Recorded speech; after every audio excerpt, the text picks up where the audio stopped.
Bienvenido, te enseñaré a utilizar la función buscar H. Recordemos que esta función busca de forma horizontal y por filas. Vamos a tomar un ejemplo. Buscaremos la profesión de Isabel.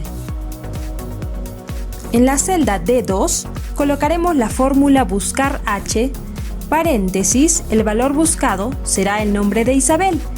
En la celda B2, punto y coma, la matriz es nuestra lista de la celda B5 hasta H7, punto y coma, el indicador de fila será la número 3, donde se encuentra profesión.